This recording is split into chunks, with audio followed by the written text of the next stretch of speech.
Hello बच्चों, आज हम स्टार्ट करने जा रहे हैं हमारी 12th केमिस्ट्री का चैप्टर नंबर 4 यानी रासायनिक बलगति केमिकल काइनेटिक्स। केमिकल काइनेटिक्स जो है वो हमारे लिए इस चैप्टर के अंदर एक फिजिकल केमिस्ट्री का चैप्टर है और इसके अंदर कुछ छोटी बड़ी डेरिवेशंस आएगी, तो उससे हमें डरना नहीं। तो हम यहाँ जो चैप्टर स्टार्ट करने जा रहे हैं वो है हमारा इलेक्ट्रोकेमिस्ट्री के बाद वाला चैप्टर है और केमिकल काइनेटिक्स। केमिकल काइनेटिक्स क्या होगा बच्चों, समझना, रासायनिक बलगति की मैं अगर इसकी डिफाइन कुछ करूं तो देखना, रासायनिक और यहाँ बलगति की, ठीक है। यहाँ पर ये चैप्टर है क्या, इसके बारे में हम समझाते हैं।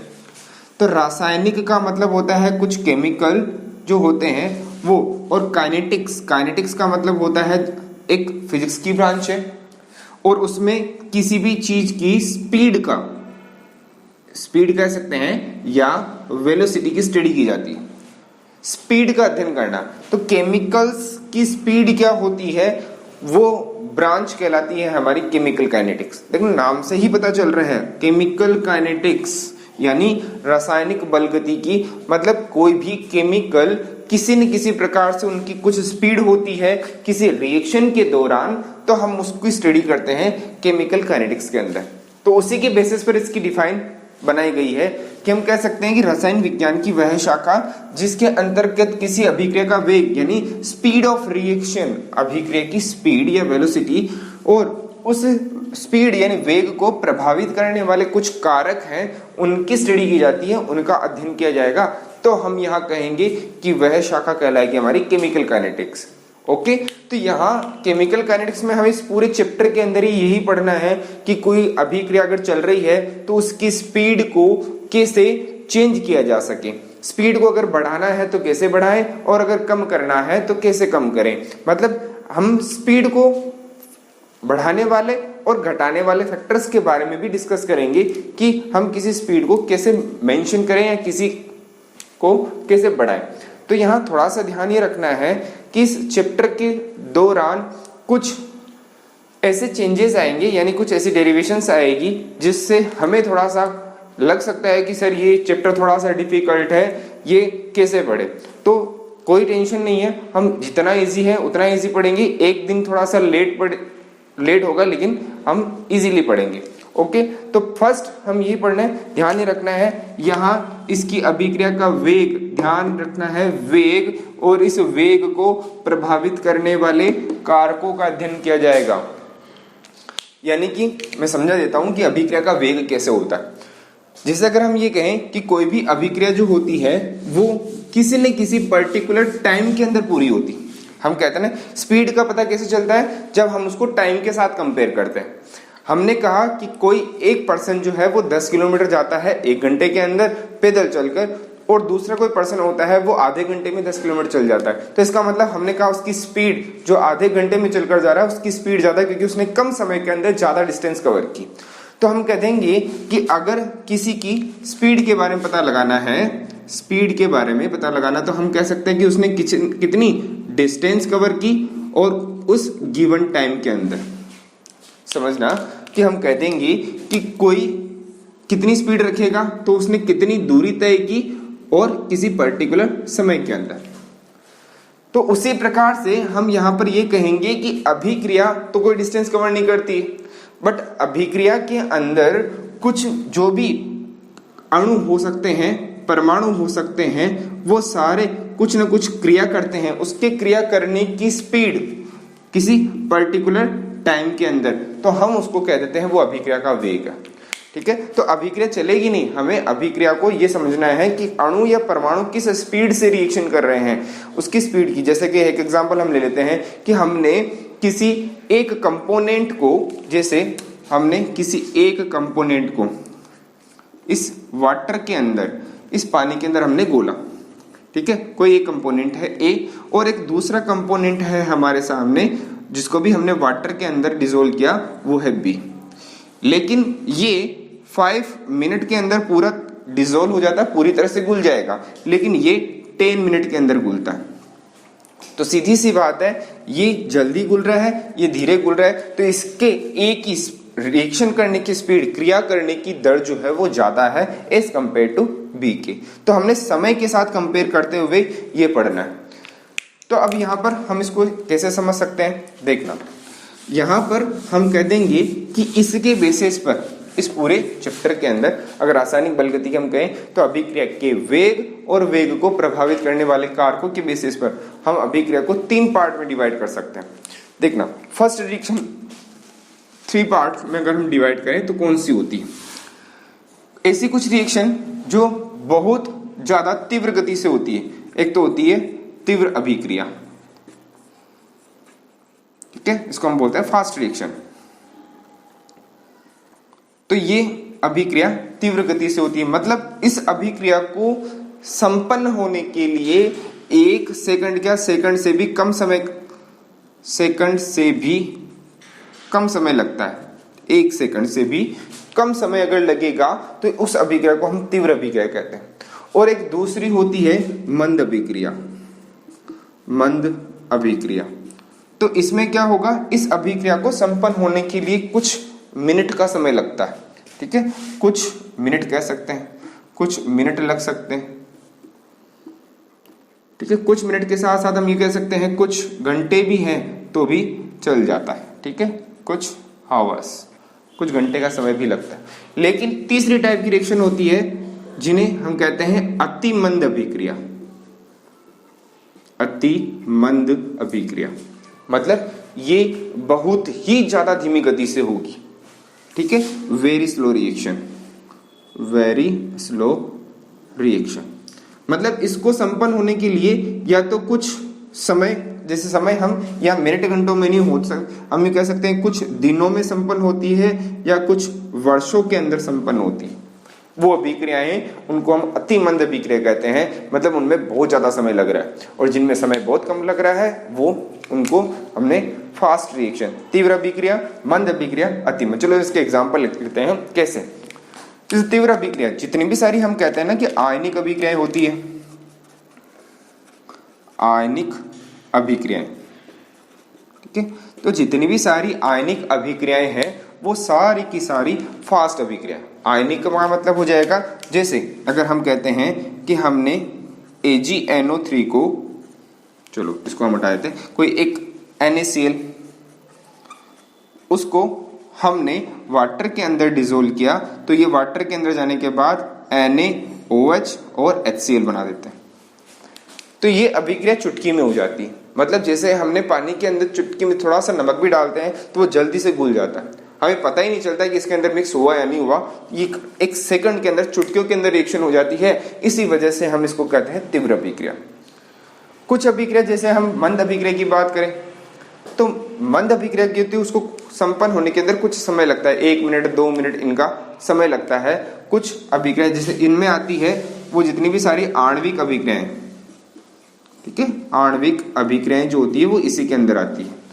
आणविक अभिक्रियाओं के अंदर कौन सी अभिक्रिया हो सकती है, वो सिंपल सी हो सकती है कि जैसे AgNO3 होता है वो NaCl के साथ अभिक्रिया करेगा, तो उस स्थिति में यहाँ AgCl का अवक्षेप बनता है और उस दौरान यहाँ पर AgCl और NaNO3, ये अभिक्रिया कुछ मिनटों के अंदर होती है, अवक्षेप बनने में टाइम लगता है, कुछ अभिक्रिया होती है, तो यहाँ पर हम कह सकते हैं कि ये प्रकार की आणविक अभिक्रिया।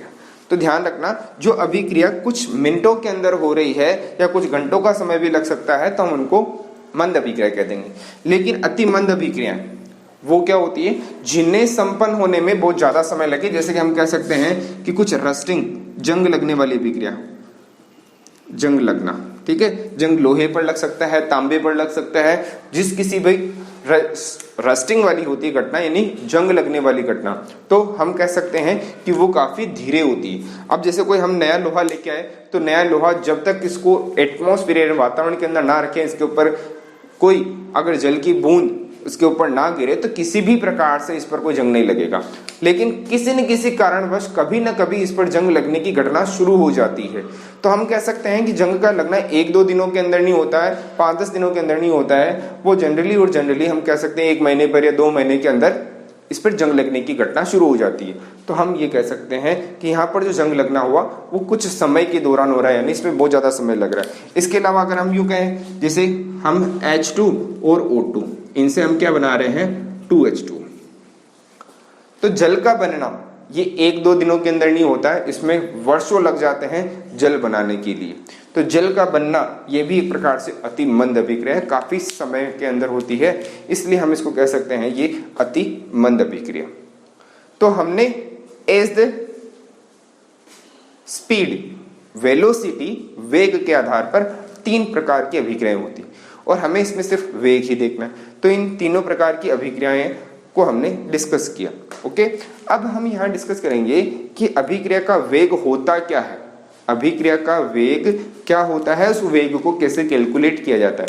लेकिन उससे पहले हमें ये समझना पड़ेगा कि अभिक्रिया चलती कैसे। चलने का मतलब अभिक्रिया के अंदर जो कोई भी अणु, आयन, परमाणु क्रिया करते हैं वो कैसे कर रहे हैं। ठीक है, अभिकारक उत्पाद में कैसे परिवर्तित होते हैं समय के साथ साथ, तो वो हमें पढ़ना है।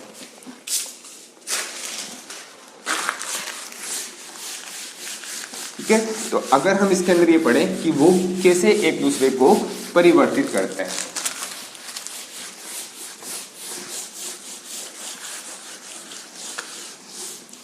देखना, इसमें हमारे सामने कुछ ले लेते हैं, कुछ एक अभिक्रिया मान लेते हैं कि A कोई अभिक्रिया है, वो परिवर्तित हो रही है B के अंदर। ठीक है, यहां पर ये A अभिकारक है और B उत्पाद है। ठीक है, चलो मैं इसको मान लेता हूं कि हमारे पास A और ये B उत्पाद है। इधर मैं यहां मान लेता हूं कि हमारे पास समय है और इस समय के अंदर मैंने यहां समय मान लिया t बराबर 0 समय में मान रहा हूं, ध्यान रखना सेकंड के अंदर ले रहे हैं।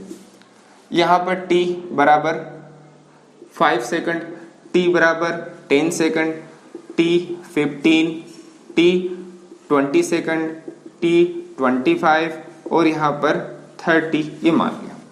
ठीक है, अब हम यहाँ इसके अंदर क्या कहें कि अगर यह अभिक्रिया स्टार्ट होती है t बराबर 0 समय पर, इसके अभिकारक के अणु कितने थे, इस साइड के अंदर मान लेते हैं कि यहाँ 10 अणु थे। ठीक है, अभिकारक की 10 अणु थे, लेकिन उत्पाद हमने अभिक्रिया तो शुरू ही नहीं की, उस समय इसके बाद इसके अणु कितने हो गए, 0। अभी तक हमें अभिक्रिया स्टार्ट नहीं की तो उत्पाद बनेगा ही नहीं, सिंपल सी बात है। तो हमने A जो था उसको B में कन्वर्ट किया, लेकिन t बराबर 0 समय पर, अभी तक हमने समय काउंट नहीं किया, अभिक्रिया में मिलाया नहीं किसी अभिकारक को, तो यहाँ उत्पाद 0 है।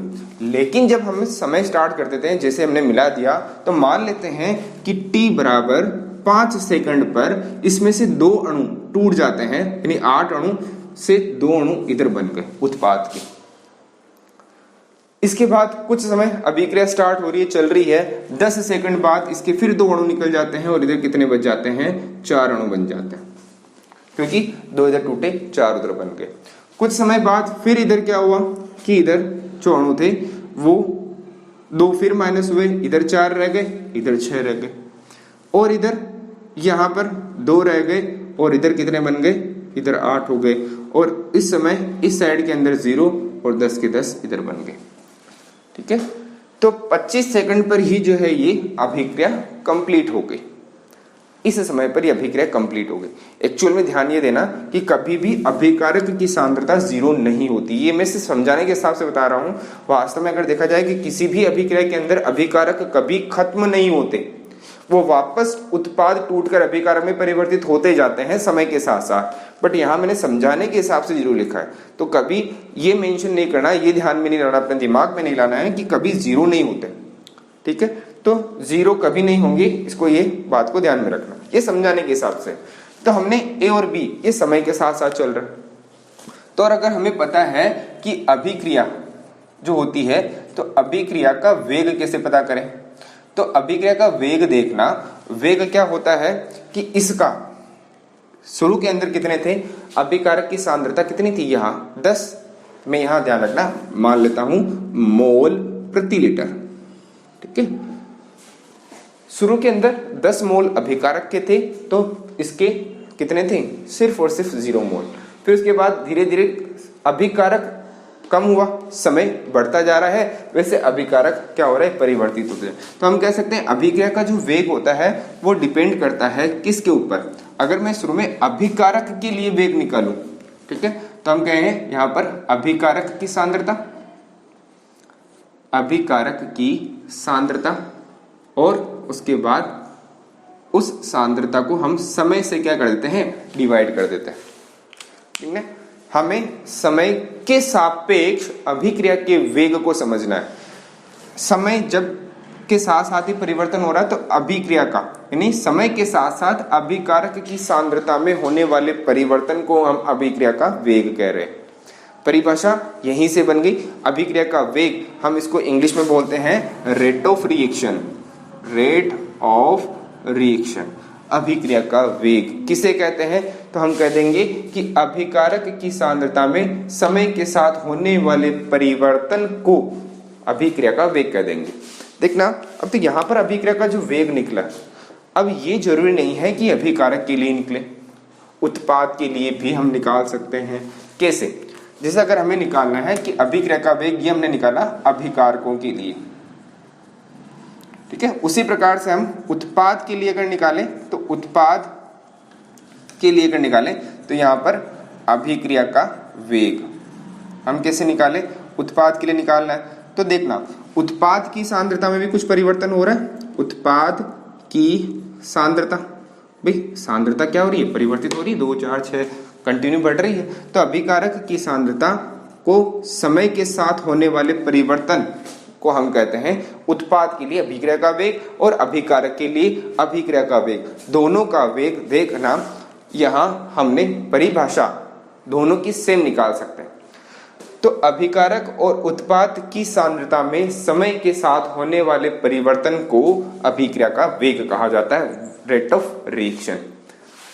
अब देखना, हम यहां कहते हैं कि अभिकारक की सांद्रता परिवर्तित होती है, तो अभिकारक की सांद्रता में परिवर्तन, ठीक है। मैं यहां पर एक बार और जोड़ा हूं, ये में परिवर्तन, ठीक है, ये, और यहां पर भी अभिकारक की सांद्रता में, उत्पाद की सांद्रता में परिवर्तन, ये जोड़ा।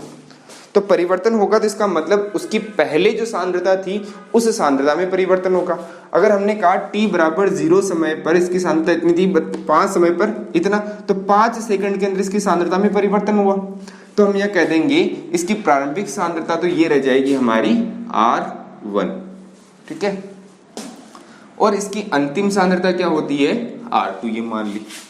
अगर मैं इस पर्टिकुलर के लिए अभिकारक का वेग निकालूं, अभिक्रिया का वेग निकालूं, तो कैसे निकलेगा, तो हम इसका फॉर्मूला कैसे लिख सकते हैं, R2 माइनस R1। यहां देखना, मैंने R जो कोष्टक लगाया है ये उसका सक्रिय द्रव्यमान है, एक्टिव मास, ये कोई हमने डेकोरेशन के लिए नहीं लगाया है। यहाँ R1 और R के बाहर जो कोष्टक लगाया है ये अभिकारक का सक्रिय द्रव्यमान है जो इस अभिकारक के अंदर भाग ले रहे हैं। इतने सारे 10 अणु थे, उसमें से 10 में से सिर्फ 2 अणु ने ही भाग लिया है, ठीक है, तो उसका सक्रिय द्रव्यमान। और समय में क्या परिवर्तन हुआ, T2 माइनस T1, ठीक है। तो हम यहाँ पर क्या लगा सकते हैं, del R upon del T, okay. तो अब यहां पर क्या निकल रहा है हमारे, जैसे अगर हमने ये कहा कि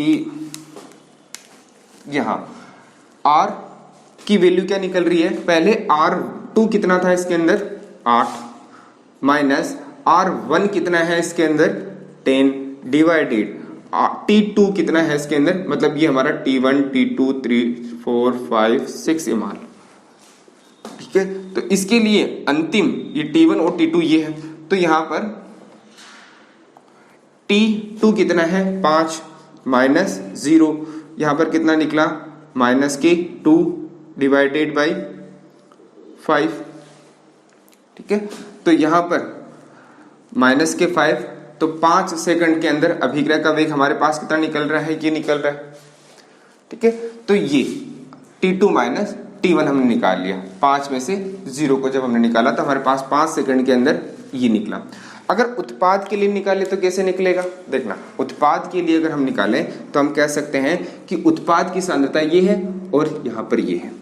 तो अगर मैं उत्पाद लास्ट में निकालूं, जैसे इसके लिए मैं उत्पाद की सांद्रता निकाल लेता हूं, ठीक है, यहां इस स्थिति के लिए निकालें, तो कैसे निकाल सकते हैं, देखना हम उत्पाद में जैसे निकाल रहे थे किसी की सांद्रता, मान लेते हैं इसकी सांद्रता हमारी निकल जाती है P1 और यहाँ पर ये P2, अंतिम सांद्रता और प्रारंभिक सांद्रता इस समय पर, ठीक है। तो हमने इस सांद्रता निकाली P2 माइनस P1, यहाँ पर ये इसके सक्रिय द्रव्यमान डिवाइडेड T2 माइनस T1।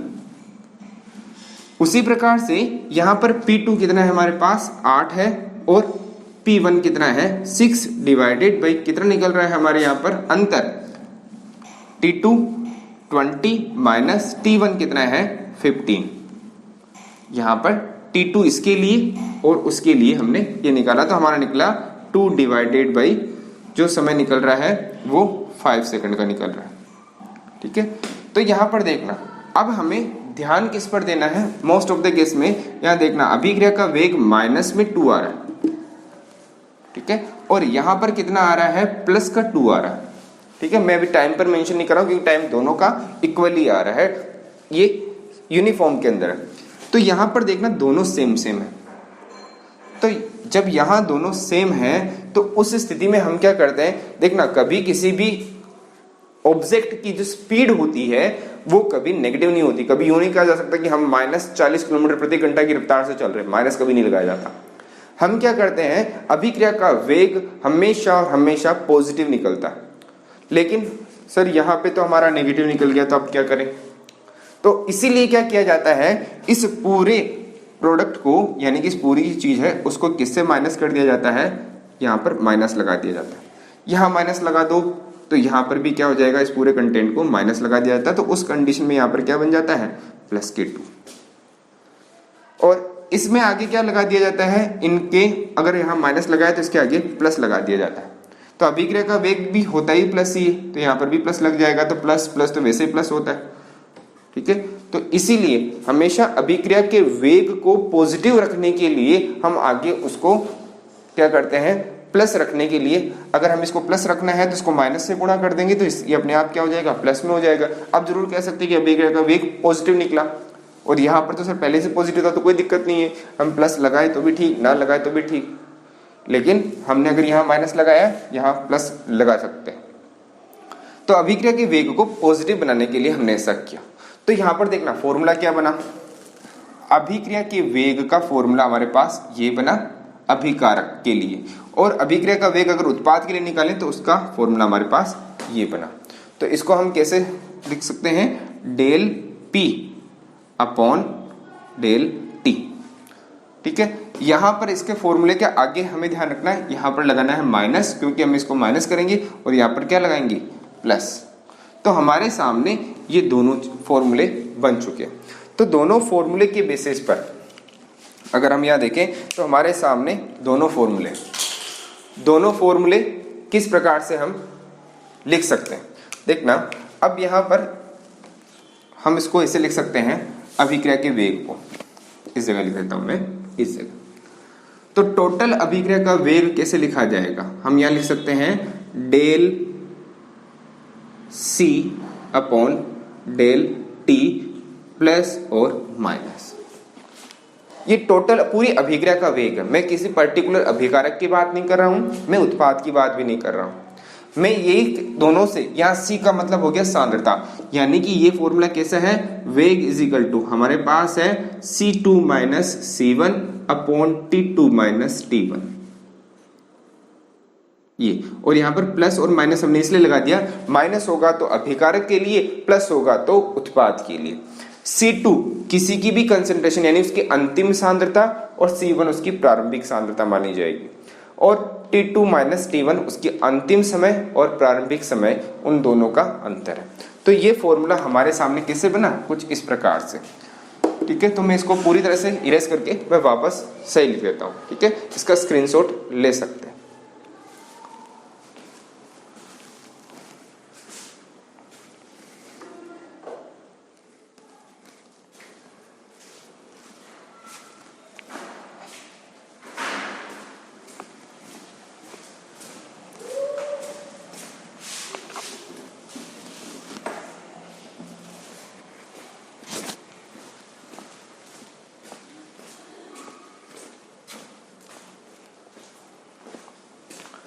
ठीक है, अब देखना इसके अंदर कैसे हम इसको सही तरीके से अगर वापस लिखें तो कैसे लिखा जाएगा।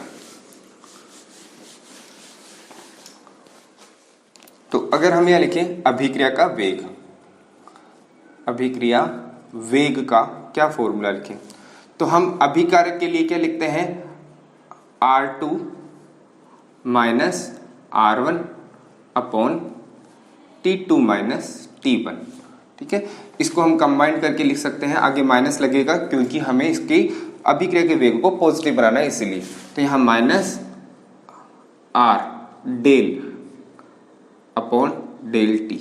डेल का मतलब इसलिए लगाया जाता है जब कभी किसी दो पर्टिकुलर अभिकारकों के मध्य या किसी भी भौतिक राशि के मध्य से अगर किसी चीज का अंतर निकालना होता है, अंतिम में से प्रारंभ को निकालना होता है, तो हम यहाँ कह सकते हैं कि वहां हम डेल का यूज करते हैं। ठीक है, तो यहाँ इस प्रकार से तो हम यहाँ लिख देंगे ये अभिकारक के लिए था।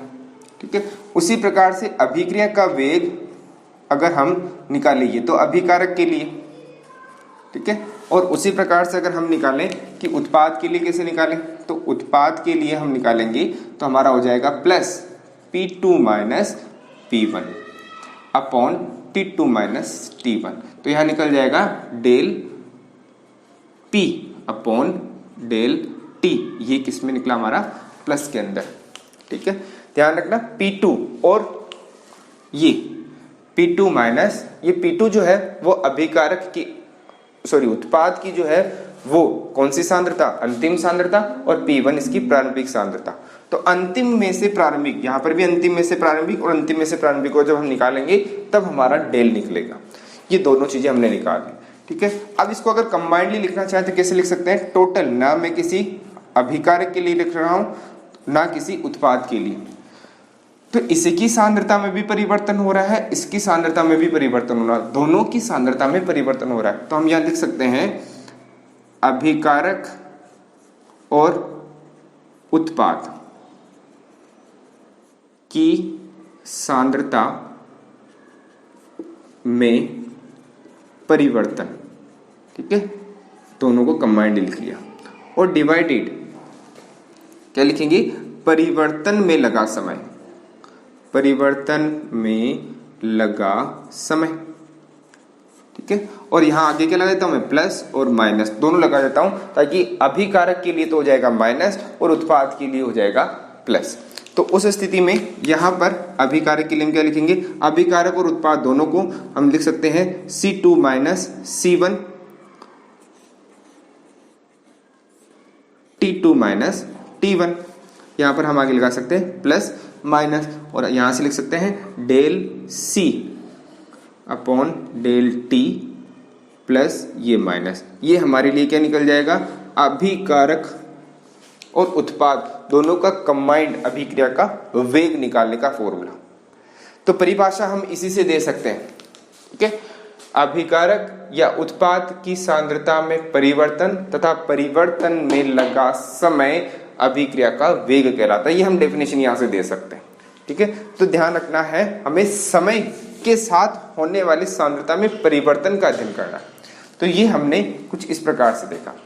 ठीक है, फॉर्मूला लिख सकते हैं। अब इसके बाद एक छोटा सा हम ग्राफ प्लॉट कर लेते हैं। ठीक है, ग्राफ क्या है, क्यों बनाएंगे सर ग्राफ, ग्राफ इसलिए बनाना है ताकि ये जो कॉन्सेप्ट है थोड़ा और अच्छी तरह से क्लियर हो सके। जैसे हमारे पास में एक ये हमने ग्राफ बनाया है और एक ये दोनों ग्राफ साथ में लिख लेते हैं। ठीक है, अब इस साइड के अंदर हम यहाँ एक्स एक्सिस और ये हमारा वाई एक्सिस। ठीक है, तो ध्यान ये रखना है कि एक्स एक्सिस और ये हमारा वाई एक्सिस, एक्स और वाई एक्सिस के अंदर क्या हो रहा है देखना। एक्स एक्सिस हमारे पास में दो चीजें हैं, अभिक्रिया का जब वेग कैलकुलेट करें तो हमारे पास दो चीजें हैं, एक तो टाइम है और एक सांद्रता है। तो सांद्रता को कहाँ लिखें, ध्यान रखना टाइम को हम हमेशा यानी समय को हम हमेशा एक्स एक्सिस पर लिखते हैं। क्यों कि जो वेरिएबल यानी चर राशि होती है जो हमेशा चलती रहती कभी रुकती नहीं है, हम उसको एक्स एक्सिस पर लिखते हैं। और जिनको हम रोक सकें, जिसका हमारे ऊपर या हम मतलब जिस किसी के ऊपर हमारा बस चलता है वो क्या हो सकती है, उसको वही पर। तो हम यहाँ सांद्रता लिख देते हैं, ठीक है। और यहाँ मैं सांद्रता किसकी लिख रहा हूँ, ये मैं सांद्रता लिख रहा हूँ हमारे अभिकारक के लिए, ठीक है, ये अभिकारक। तो अभिकारक की सांद्रता जस्ट अभी हमने देखा था कि अभिकारक की सांद्रता समय के साथ कम होती जा रही थी। तो यहाँ पर हम देखें तो ये अभिकारक की सांद्रता समय के साथ कम होती जा रही थी, ठीक है। ये कंटिन्यू आगे चलता जाएगा और ये कुछ इस प्रकार से आगे कभी मिलेगा नहीं। इसका जरूर ध्यान रखें कि हमें ये नहीं कि इसके साथ मिला दे। क्यों नहीं मिलेगा, क्योंकि मैंने पहले भी कहा था अभिकारक की सारे के सारे अणु उत्पाद में कभी परिवर्तित नहीं होते, ओके। तो इसलिए कभी भी उत्पाद में परिवर्तित नहीं होंगे, कुछ ना कुछ अणु तो इसमें रहेंगे ही रहेंगे, ठीक है। ये इस प्रकार से। तो अभिकारक की सांद्रता समय के साथ साथ क्या होती जा रही है, कम होती जा रही है। अगर दूसरा हम देखें कि यहां पर हम सांद्रता लिखें और यहां सांद्रता किसकी लिख दें, उत्पाद की सांद्रता, ठीक है। उत्पाद की सांद्रता को समय के साथ जब ग्राफ प्लॉट करें तो यहां पर क्या होता है, ये हमें ऐसा ग्राफ मिलता है। समय के साथ साथ देखना उत्पाद की सांद्रता क्या होती जा रही है, बढ़ती जा रही है। जब ये उत्पाद की सांद्रता बढ़ेगी तो हमने पहले भी वही कहा था, पहले अभिकारक अणु 0 थे, फिर 2, 4, 6, 8, 10 हो गए। तो इसी वजह से अभिकारक की तो सांद्रता घटती है, उत्पाद की बढ़ती है, क्योंकि अभिक्रिया जब चलती है तो इससे इस दिशा में चल रही है, तो ये तो कम होते जाएंगी और ये क्या होते जाएंगे, बनते जाते हैं। ये टूटते जाते हैं, ये बनते जाते हैं, ये विलुप्त होते जाते हैं, ये बनते जाते हैं, ये डिसअपीयर होते हैं, ये अपीयर होते जाते हैं। तो हम यहां पर कहेंगे कि इनकी सांद्रता में तो लगातार समय के साथ कमी आएगी और इनकी सांद्रता में लगातार वृद्धि होगी, ओके। तो हमने ये देखा। तो अब यहां पर क्या चीज नजर आ रही है, हमने दोनों को ग्राफ को प्लॉट कर लिया। अब अगर हम इसमें कोई हमसे पूछे कि औसत वेग क्या होगा, ठीक है, सुनना अच्छी तरह से। एवरेज औसत वेग अगर हमें निकालना है कि इस अभिक्रिया का औसत वेग निकाला जाता है, तो ध्यान रखना एक्चुअल में किसी भी अभिक्रिया का औसत वेग वास्तव में वही वेग होता है जो उसका टोटल वेग निकलता है। जैसे हमने अभिक्रिया का वेग का फॉर्मूला लिखा था, वो का वही औसत वेग का फॉर्मूला, कोई चेंजेस नहीं है। लेकिन हम इसको थोड़ा सा डिफाइन अलग कर सकते हैं। कैसे, जैसे हम कह सकते हैं कि हम किसी जगह जाते हैं, जैसे मान लेते हैं कि हम यहाँ से कुछ 500 किलोमीटर की डिस्टेंस पर जा रहे हैं, तो जब हम यहाँ से घर से निकलते हैं तो हमारी स्पीड कुछ अलग होती है क्योंकि सिटी से होकर निकलते हैं। लेकिन जब हम हाईवे पे लगते हैं तो हमारी स्पीड कुछ अलग हो जाती है। जैसे हमने मान लिया हमारी स्पीड 70-80 के लगभग होगी, लेकिन पूरे टाइम के दौरान हाईवे नहीं रहता, किसी जगह ब्रेकर आते हैं, किसी जगह गांव से होकर निकलना पड़ता है, किसी जगह कुछ ट्रैफिक हो जाता है, तो वहां पर हमें स्पीड धीमी करनी पड़ती है। कुछ समय बाद स्पीड फिर वापस बढ़ जाती है। तो हमने जब वहां यहाँ से 500 किलोमीटर की डिस्टेंस को कवर किया तो उसके दौरान हमने क्या किया, अपनी स्पीड को चेंज भी किया। किसी जगह अगर 50 थी, किसी जगह 80 कर दी, किसी जगह 60, तो हमारी एवरेज यानी औसत जो निकली है वो स्पीड हम मान लेते हैं कि 60 है, तो वो हमारी स्पीड 60 निकली, वो एवरेज वेलोसिटी निकली, एवरेज स्पीड है हमारी। तो इसी प्रकार से अगर हमें किसी की स्पीड निकालनी है, किसी रिएक्टेंट की और किसी प्रोडक्ट की, किसी अभिकारक और उत्पाद की अगर हमें स्पीड निकालनी तो कैसे निकालेंगे, तो देखना हम कर सकते हैं कि हमने मान लेते हैं कि किसी इस समय पर, इस वाले पॉइंट पर और इस वाले पॉइंट पर, ये वाला हमारा जो पॉइंट निकला है, इस पर अभिकारक की सांद्रता इतनी थी, ठीक है, समय के साथ कम हो रही है। हम इसको मान लेते हैं ये हमारा कितना निकला T1 और इस अभिकारक की सांद्रता ये है R1। कुछ समय बाद अगर हम यहाँ देखें तो हमारे अभिकारक की सांद्रता वो यहाँ पर इस जगह और देख ले और यहाँ पर इस जगह देख ले, ठीक है। यहाँ पर भी एक पॉइंट हम लगा देते हैं, यहाँ पर हम लगा देते हैं T2 और यहाँ पर R2, ठीक है। ये तो अब इस दोनों के बीच का जो स्पीड अगर हम निकलेगी वो हमारी होगी एवरेज वेलोसिटी या औसत वेग। तो सेम टू सेम कैसे निकालेंगे हम, या निकाल सकते हैं हमारा R2 माइनस R1 और T2 माइनस T1, ओके, ये हमारा एवरेज। उसी प्रकार से तो हम इसको कैसे निकालेंगे, हम निकाल सकते हैं del R upon del T, okay. तो ये हमने एवरेज वेलोसिटी निकाली, औसत वेग निकाला। इसी प्रकार से अगर हम इसमें निकालें तो सेम टू सेम है, इसमें भी ऐसे निकालेंगे कि ये वाला जो पॉइंट है इसमें से अगर हमने ये वाला और ये वाला पॉइंट मान लेते हैं, इधर हमारा क्या चल रहा है, इसकी कंसेंट्रेशन यानी सांद्रता चल रही है, इधर हमारा समय t चल रहा है। तो यहाँ पर हम मान लेते हैं कि इसका t1 समय था और इस पर इसकी सांद्रता p1।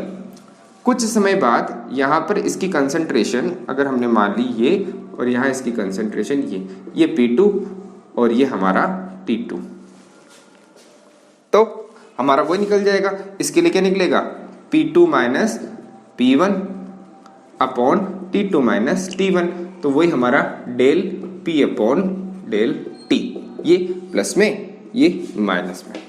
ठीक है, तो सेम टू सेम जैसे निकला हमारा फॉर्मूला पहले एवरेज वेलोसिटी का, जिससे कि हमने अभिक्रिया का वेग जो निकाला था वैसा का वैसे फॉर्मूला ये निकल गया। तो दोनों में अंतर कुछ नहीं है, बट सिर्फ केवल जो इसका डेफिनेशन है, इसका कुछ नाम है वो अलग दे दिया।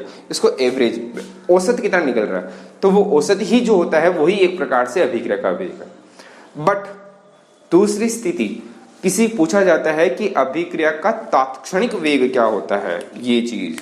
ठीक है, तो इसको हम यहां लिख सकेंगे, ठीक है, तात्क्षणिक वेग।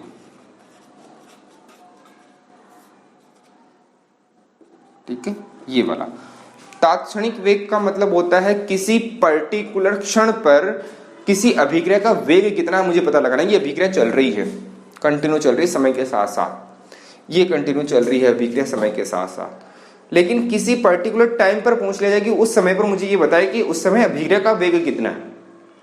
नहीं समझे, चलो मैं समझा देता हूँ इजी।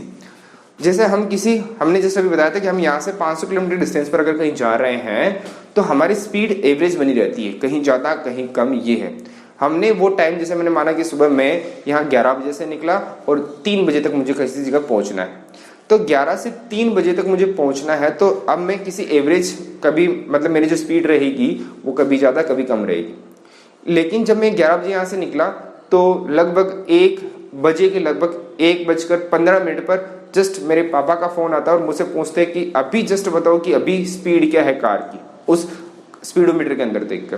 तो 1:15 पर उस कार की जो स्पीड होगी, जो मैं बताऊंगा कि मैं 70 किलोमीटर की स्पीड से चल रहा हूं, तो इसका मतलब वो तात्क्षणिक वेग जो हैंड टू हैंड हमसे पूछा जाता है कि उसी क्षण बतानी है, मैं एवरेज नहीं मांग रहा हूं, मुझे उस क्षण बतानी है क्या है, तो वो हमारा कहलाता है तात्क्षणिक वेग।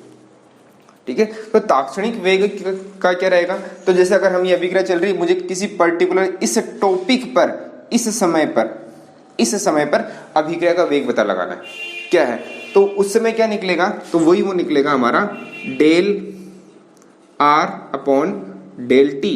इसमें कोई चेंजेस नहीं है, बट हम यहाँ क्या लिख देते हैं, लिमिट रख देते हैं, लिमिट डेल टी से 0 तक। तो ये एक ज्यादा कोई बात नहीं है, डेल टी जो लिखा जाता है ये किसी लिमिट, यानी कि हम पर्टिकुलर जब इतना बड़ा एरिया होता है उसके लिए जो उसको एकदम छोटा कर देते हैं तब हम लिमिट निकालते हैं। जैसे हम सपोज करें कि जैसे अभी मैंने बताया था कि गाड़ी की जो स्पीड थी या जो भी एवरेज स्पीड थी, हमने टाइम स्टार्ट किया था कि हमने 11 बजे से निकला और 3 बजे तक पहुंचना था, तो 11 से 3 के बीच में जो भी स्पीड हमारी थी वो एवरेज थी, वो स्पीड हमने बता दी। लेकिन पर्टिकुलर समय पर पूछ लिया कि नहीं 1:15 पर क्या स्पीड थी, तो हमने जो 11 बजे से 3 बजे तक का जो समय था उसको पर्टिकुलर एक जगह पर लेके आ गए, यानी 1:15 पर। तो उस 1:15 पर जो हमने उसको इतना छोटा किया, तो उसको छोटा करने के लिए हम लिमिट का यूज करते हैं। फिजिकल प्रोसेस है, ये फिजिक्स में अप्लाई होता है, तो यहाँ बस इतना सा ध्यान रखना है और कुछ नहीं है, सिर्फ ये फॉर्मूला याद रखना है। एग्जाम में इससे रिलेटेड जनरली कोई क्वेश्चन नहीं बनता है, सिर्फ ये पूछ लिया जाता है कि तात्क्षणिक वेग किसे कहते हैं। तो हम इसकी क्या परिभाषा दे सकते हैं कि किसी निश्चित क्षण, किसी पर्टिकुलर टाइम पर किसी निश्चित क्षण अभिक्रिया का वेग वो कहलाता है तात्क्षणिक वेग, या किसी निश्चित क्षण अभिकारक की सांद्रता में होने वाला परिवर्तन। ठीक है, ऐसा कैसा हम किस में निकाल सकते हैं, ये del P upon del T, ये भी हमारी लिमिट निकलेगी, वो डेल टी से लेकर 0 तक रहेगी। ठीक है, वो सेम टू सेम वही प्रोसेस है हमारा जो हमने इसके अंदर निकाला। तो एवरेज वेलोसिटी क्या होती है, औसत वेग। तात्क्षणिक वेग क्या होता है, ये हमने देख लिया। तीसरा जो हमारा होता है वो होता है एक प्रारंभिक वेग, इनिशियल वेलोसिटी। तो हम कह सकते हैं कि जब कोई अभिक्रिया शुरू होती है तो उस अभिक्रिया में जिस जगह पर वो शुरू हो रही है, यानी t बराबर 0 टाइम पर, t बराबर 0 टाइम पर उस समय अभिक्रिया का जो वेग होता है वो उसका प्रारंभिक वेग कहलाता है, t बराबर 0 समय पर। ठीक है, तो ये इसका वो कहलाता है इनिशियल वेलोसिटी, प्रारंभिक वेग। तो हमने 3 प्रकार से हम यहाँ पे इसमें पढ़ा कि एक तो होता है औसत वेग, दूसरा होता है प्रारंभिक, दूसरा होता है ताक्षणिक वेग और तीसरा होता है प्रारंभिक वेग। इन तीनों वेगों के बारे में हमने डिस्कस किया। तो ये बेसिक था इसके बारे में। अब यही फॉर्मूलेस हमारे जो है वो आगे की तरफ काम आएंगी, तो इसलिए इनको अच्छी तरह से ध्यान में रखना। ओके, नेक्स्ट हम वाले वीडियो में हम ये डिस्कस करेंगे कि हमारा जो अभिक्रिया का वेग है उसको प्रभावित करने वाले कारक कौन कौन से हैं। मतलब अगर हम कहेंगे अभिक्रिया की स्पीड अगर कंटिन्यू चल रही है तो उसमें ऐसे कौन कौन से कारक जिम्मेदार है जो अभिक्रिया को या तो रोकने का काम करते हैं, उसकी स्पीड को कम करने का काम करते हैं, या उसकी अभिक्रिया को वेग को बढ़ाने का काम करते हैं। तो वो कारक कौन कौन से हैं उनके बारे में पढ़ना है। Okay, thank you.